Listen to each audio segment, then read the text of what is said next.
la compagnie. Aujourd'hui, je suis avec mon fils et on va savoir quel paracha on est. Itro. D'ailleurs, en parlant de Bobobo, on est à la paracha de Bo. Aujourd'hui, on va finir les 10 macotes. Est-ce que tu sais qu'est-ce que ça peut nous apprendre? Ça nous apprend que Hachem il est là. Je suis pas sûre. Mais la Torah veut nous enseigner plein de choses. Mais elle nous enseigne par exemple des nissim qu'on a déjà fait depuis longtemps. Pourquoi elle veut nous enseigner ça? Par exemple, maintenant on ne pourra pas voir Dam, Kenny, Marov, Dever. Qu'est-ce que ça peut nous apprendre? C'est vrai ça. À quoi ça sert tout ça pour aujourd'hui? Bonne question, mais il faut se rappeler de l'histoire. Est-ce que tu te rappelles que Moshe n'a pas voulu au début être le chaliard de Hachem? Parce qu'il avait peur. Parce qu'à cette époque-là, Paro était un grand dieu, on peut le dire ça. Il était très fort. Tu savais que ceux-là qui faisaient quelque chose, à peine il n'aimait pas quelque chose, il leur coupait la tête. C'était un dieu. Mais aussi, Hachem voulait faire passer un message à Paro. Lui, il peut se dire, oui, moi je suis un dieu, mais Hachem est 3 fois ce dieu. Du coup, il voulait faire passer un message à Paro pour lui montrer c'est qui le chef. Et nous faire passer un message aujourd'hui aussi. Exactement, les amis.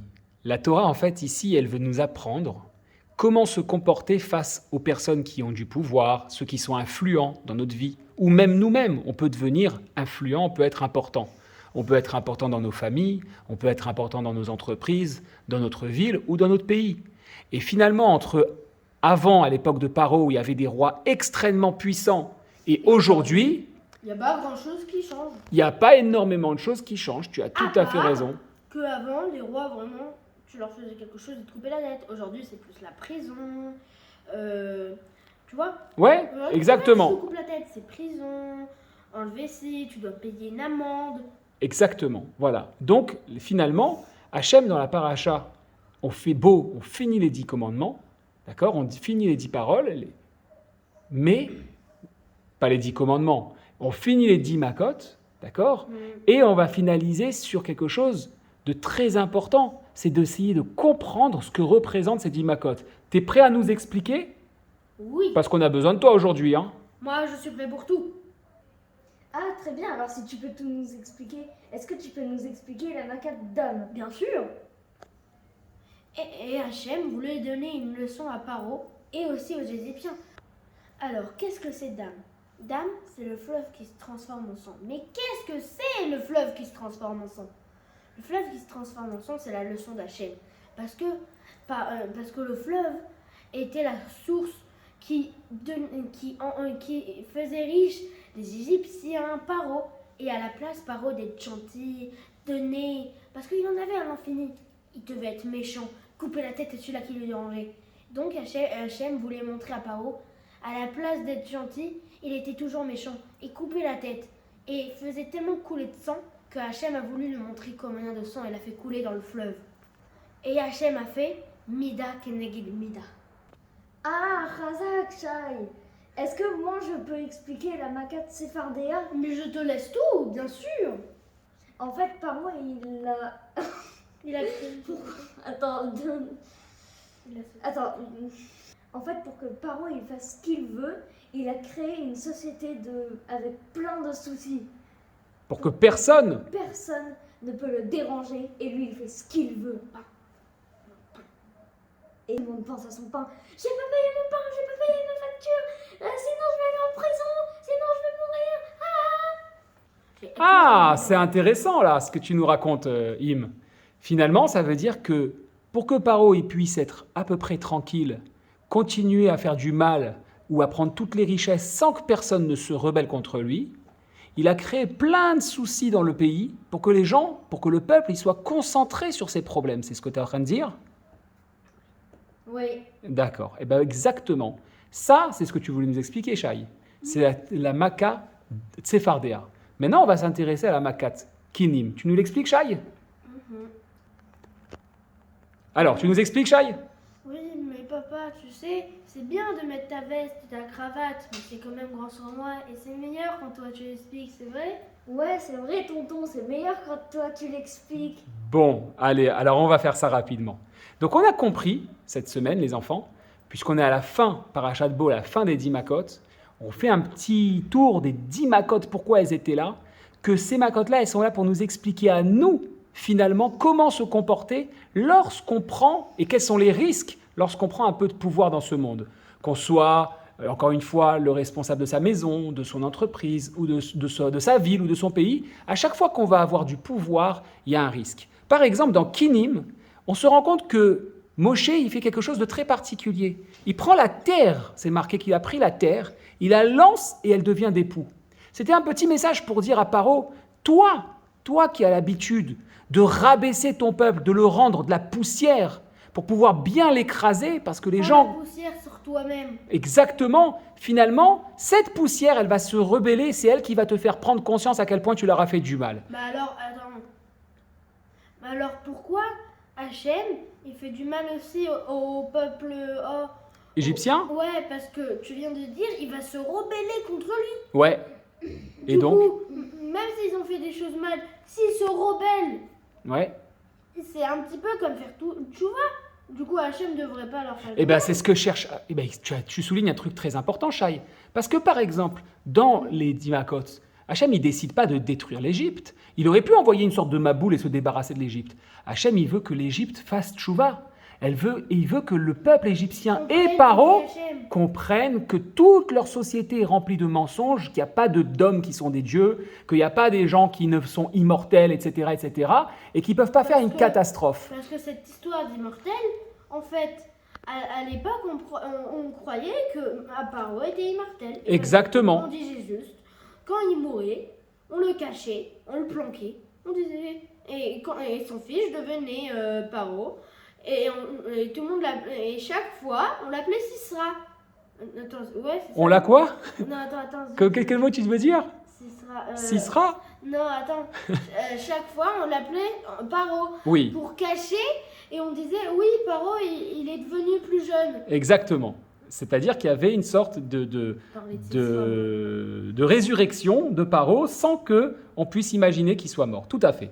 Alors, tu vois là, maintenant on comprend par exemple aussi les animaux sauvages. Pourquoi Hachem il prend les animaux sauvages?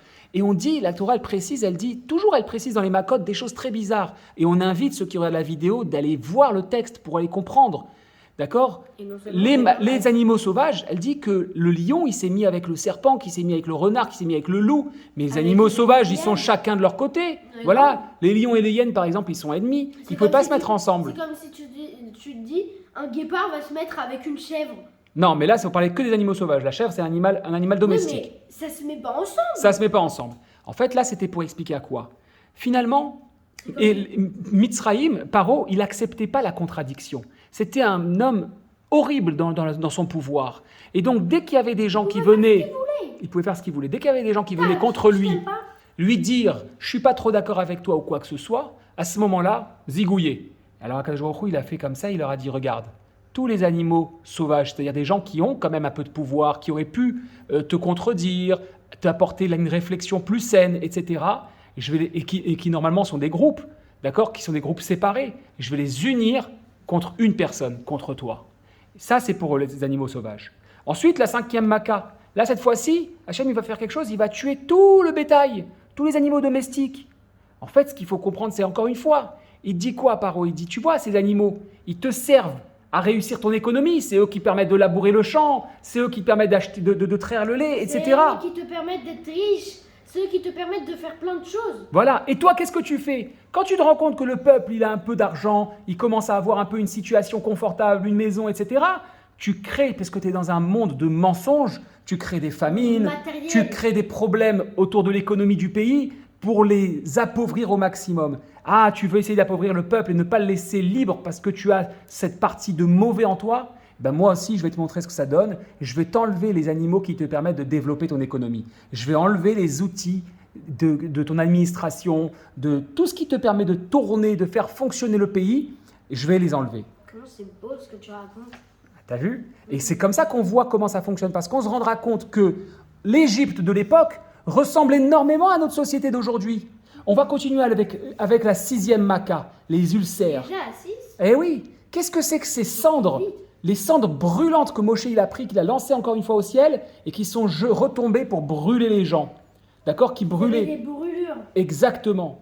En fait, pareil à ce niveau-là, c'était encore une technique que les hommes importants et donc Paro utilisaient. C'est que quand le peuple il se rebellait un tout petit peu, quand il sentait qu'il se rebellait un tout petit peu, pour le maîtriser, on développe des guerres. On développe des choses qui nous brûlent la peau, qui peut nous tuer jusqu'au bout.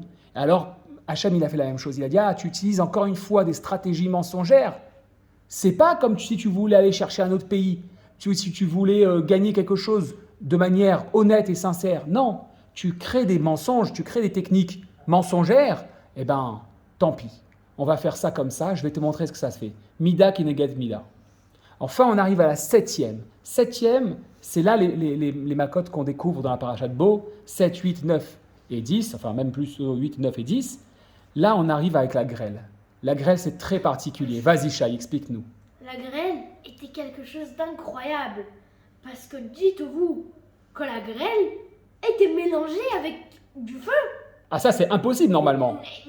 Mais tu mets du feu dans un bloc de glace. Ouais. Ou le feu il fichu, ça. Ou sinon. Soit le feu, il s'éteint, Ou. soit la glace, elle fond. Ça peut pas être ensemble. Ça se peut pas, c'est Ex- incroyable. Exactement. Et en fait, là, Kadosh Baruch Hu, il dit quelque chose que les grands, ils peuvent bien comprendre. C'est-à-dire que une technique de Paro, un peu une technique qu'on peut imaginer que ça existe encore aujourd'hui, peut-être même beaucoup, c'est qu'il détruisait, il désunissait le noyau familial et les fondements de la société. Il faisait en sorte que les hommes ne savent plus du tout ce qui se passait. C'est-à-dire, par exemple, il y avait la possibilité de se marier avec n'importe qui. Il y avait la possibilité de s'unir de n'importe quelle manière. Ce qui faisait qu'un enfant, parfois, il ne pouvait même pas savoir qui était vraiment son père. Et il y avait comme ça cette problématique-là. Et Hachem, il dit à Moshe, il dit à Paro, toi, tu as détruit ce qui est censé être ensemble. Un homme avec une femme, ça, c'est le vrai fondement familial. Alors moi, je vais faire Mida Keneged Mida, je vais te montrer l'inverse. Vas-y. Qu'est-ce qu'il fait? Mida. Toi, tu mélanges des choses qui ne sont pas censées se mélanger. Et ben moi, je vais mélanger des choses qui sont aussi pas censées, mais qui vont te détruire. Voilà. C'est-à-dire que Paro, lui, il séparait ce qui était. Voilà. Paro, ce qui était censé être ensemble, il les séparait. Alors Hacham, il prend ce qui n'était pas censé être ensemble, le feu et la glace, et il les met ensemble. Et aujourd'hui, on comprend que si on a une société qui part en cacahuète, c'est-à-dire si on a des familles qui s'explosent, si on n'est pas capable de revenir aux fondements qui sont importants, qui sont les principes de la Torah, alors à ce moment-là, on risque d'avoir un message d'Hachem comme quoi les choses ne vont pas bien. Maintenant, on arrive à 3 makot, c'est les dernières, c'est celle de cette paracha, les sauterelles, Rocher et Makat Bechorot, l'obscurité et la... Vas-y. Les sauterelles, tu vas m'expliquer qu'au début, ça ressemble beaucoup au noir. Parce que tu m'as dit qu'ils étaient tellement que tu voyais rien du tout. Bravo! Et non seulement ils étaient une tonne, tu pouvais rien voir, et non seulement tu pouvais même pas bouger, et à peine tu bougeais, et ben tu pouvais pas en fait. Bah oui. Tu pouvais pas parce que genre, ils sont passés qu'une fois. Déjà, à peine tu vois une sauterelle s'approcher de ta maison, c'est fini. Exactement. T'as plus de manger, ta maison est détruite, et fini. Les champs, il n'y en avait plus. Exact. Alors en fait, Par exemple, le noir, il y en avait tellement des sauterelles que tu voyais rien du tout. Alors je te raconte pas avec Rocher ensuite. Alors là, c'était encore pire. Rocher, j'ai bien envie de raconter aussi. Alors attends, parce que la différence entre Rocher et les sauterelles, il y a quand même une différence entre l'obscurité et les sauterelles. C'est que les sauterelles, elles mangeaient tout ce qu'il y avait. C'est-à-dire que si on fait le point de toutes ces macotes qu'il y a eu, c'est-à-dire toutes ces habitudes que Paro avait de faire fonctionner le peuple et de le tenir, parce qu'Hachem, il n'a pas créé le monde pour un être humain, il a créé pour des milliards et des milliards d'individus qui vivent ensemble dans la paix, où il y a de la place pour tout le monde, il y a de la joie pour tout le monde, il y a de l'amour pour tout le monde. Alors, on comprend que doucement, Hachem, Paro, il a mis en place un système pour que le peuple n'arrive plus à réfléchir. Il est complètement flou, il n'arrive plus à réfléchir. Alors justement, on va arriver sur quelque chose qui est le début du flou, parce que l'obscurité, on ne voit pas. Et donc, Hachem, il dit quoi à Paro? Il dit, toi, tu veux que le peuple ne voit pas ce que tu fais, tout ce que tu fais de mensonger et de mauvais, et que tu tues des gens, et que tu leur mens, et que tu prends leur argent, etc. Je vais te montrer ce que c'est que de vivre dans l'obscurité. Qu'est-ce que tu voulais dire, mon fils? Je voulais dire que, par exemple, T'as oublié, c'est pas grave. Ah oui. Ah. Est-ce que les sauterelles buvaient aussi l'eau? Ça, je sais pas. En tout cas, ce qui est sûr, c'est que tout ce qui avait resté d'herbe ou autre, et ça, c'est un élément important, c'est que tout ce qui était incohérent dans le système de Paro, ça détruisait le peuple. Alors, parce qu'ils n'arrivaient plus à réfléchir, ils n'arrivaient plus à penser. Alors, Hachem, il a dit très bien, les sauterelles, elles vont raser tout ce qui reste. Maintenant, on arrive à Rocher et à Makat Bechorot. Comme une scie, le truc. Rocher, ça leur a empêché de quoi quand tu es dans l'obscurité? De Tu vois voir. pas. Et aussi, Et donc, est-ce qu'il y avait 3 jours de. Il ne pouvait plus bouger. un truc comme ça, exactement, il y a et eu 3 des, jours de, il y a eu des progressions. Et Et- qu'est-ce qui se passe quand on est dans le noir absolu? On n'arrive plus à Avancer. on n'arrive plus à C'est pas avancer. d'un coup, je 3 vais jours, prendre il un mur, pouvait d'un coup, plus je vais bouger. quelque chose. Et aussi, on dit que plus ils voulaient essayer de voir quelque chose, plus c'était noir. Et voilà, Et exactement. aussi, il y en a qui pensaient que les Béné Israël étaient éclairés. Mais non, c'était leurs yeux qui avaient de la lumière. Eux, ils n'avaient pas de soucis, ils souffraient pas de la lumière, ouais, ils voyaient c'était comme normalement. s'il était 5 heures. Voilà. Ouais, des fois, il faisait Un petit quoi, normal exactement. quoi. Alors, c'est hyper intéressant Pas la parce que journée non plus. Rocher, c'est l'obscurité, comme tu as dit, ils n'arrivaient pas à avancer. C'était un siman d'Hachem à Paro pour lui dire Toi, Tu vois mens en cachant tout, et ben moi, je vais cacher ta vue. je vais cacher ta vue, tu pourras plus avancer, c'est-à-dire tu pourras plus te dire qu'est-ce que je fais demain, qu'est-ce que je fais après-demain. Tu vois, avancer, c'est aussi avancer dans la vie, c'est avancer dans tes projets. Plein de choses. Je te bloque. Enfin, on arrive sur la dernière Makat Bechorot, il tue les premiers-nés. C'est un petit peu difficile de Et comprendre. Paro était un premier-né. Exact. C'est un petit peu difficile de comprendre cette Maca parce qu'aujourd'hui, on n'a plus tellement l'importance du premier enfant. Mais le premier enfant, il faut comprendre qu'il apporte 2 choses. Il apporte, Il apporte que quand son papa meurt, c'est lui qui reçoit tout. ça s'appelle un héritage. Un Bravo, héritage. je pensais pas que tu allais dire ça. Et il reçoit aussi parce que c'est lui qui va devenir le prochain papa en premier. Exactement. Donc en réalité, il apporte 2 choses. Il offre la chance au papa de pouvoir dire je suis papa. Sans enfant, on n'est pas papa. Donc il lui offre le futur, d'accord, les hatides. Il lui propose l'avenir. Le papa, il voit son nom se transmettre, continuer. Et en plus de ça, Bah, oui, si, Hachem a tué les Bechorot, les Bechorim, premiers-nés, ouais, parce Bechorim. qu'il savait que s'ils tuaient cela, et ben ils auraient plus d'avenir. Exactement ce que je voulais Si dire. on tue son enfant, qu'est-ce qui va venir après lui? Quoi? Il va se marier encore des femmes pour avoir des autres enfants? Et ben Et imagine un monsieur qui est trop vieux, qui ne peut plus avoir d'enfant. Il se dit, j'ai tout raté, je ne peux plus avoir d'avenir parce qu'Hachem il m'a pris mon fils. Et c'est exactement ça. Hachem il dit à Paro, toi tu enlèves l'avenir du peuple. Le peuple il n'a plus qu'une chose dans sa vie à faire, qu'est-ce qu'on fait? travailler, comment on dit, métro, boulot, dodo. Tu n'as plus rien d'autre à faire. Tu vois plus d'avenir. Tu penses qu'à ton travail, payer tes factures et finalement mourir, d'essayer d'être un peu plus calme, prendre un peu de vacances, alors que toi tu es dans un palais, tu vis tranquille. Alors Hachem il dit, tu vois ça, moi je vais t'enlever ton avenir. Mais il va plus loin. Il lui risque, même que Paro il meurt. Parce que lui aussi, comme tu as dit, il est premier-né. Parce que nous aussi, quand l'avenir il part, ça peut être aussi tout ce qu'on a construit, c'est-à-dire notre présent aussi. Nous-mêmes, on peut partir. Razak, les enfants, vous m'avez fait une vidéo de malade. Enfin, Razak, papa et l'enfant. Voilà, exactement.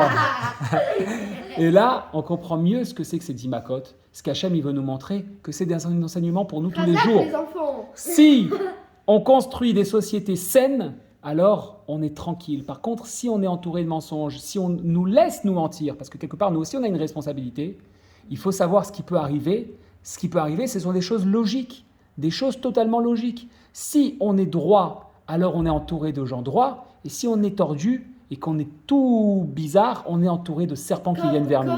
Comme le bâton et le bâton qui devient un serpent. Exactement, Et comme le surtout- bâton de Moshe qui devient un serpent, qui était un signe depuis le début. Une petite chose, c'est qu'on croit que quand Moshe va montrer à Paro qu'il peut transformer son bâton en serpent, c'est pas le serpent qui va gober les 2 serpents, c'est le bâton qui va les gober. Exactement. On pense que c'est le serpent qui a mangé les 2 autres serpents. Et Non, pour nous apprendre que quoi? Encore une fois, un message pour aujourd'hui, de tous les jours, Est-ce que quand on est entouré de gens mauvais, on est c'est comme seulement quand on est droit comme le bâton.